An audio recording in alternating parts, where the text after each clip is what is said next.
Woonmobiele Paardendagen!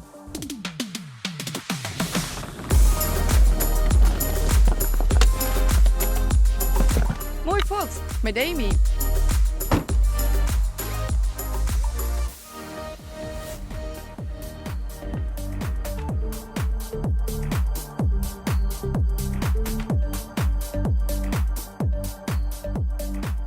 Dat draait eigenlijk om de paardenmarathon. Dat is het hart van ons evenement, de paardendagen.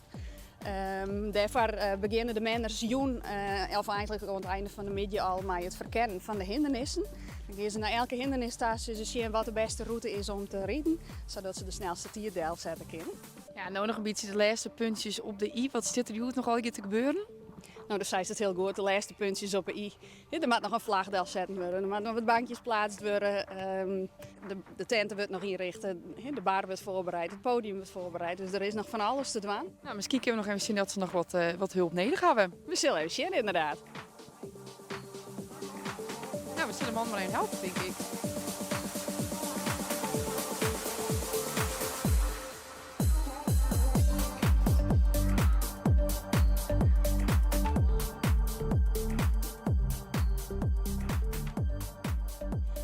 Wij zijn al meerdere weken echt op de velden bezig om op te bouwen. En na het bouwen, jongens, gaan we altijd even naar het terras van het dwarshuis.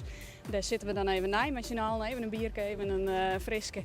Even wat drinken, even napraten. En dan ontstaan ik bij de mooiste verhalen en de leukste ideeën. En ik ben vervolgend hier. Dus dat is wel echt de kracht, denk ik. Dat we het echt met z'n allen doen kunnen.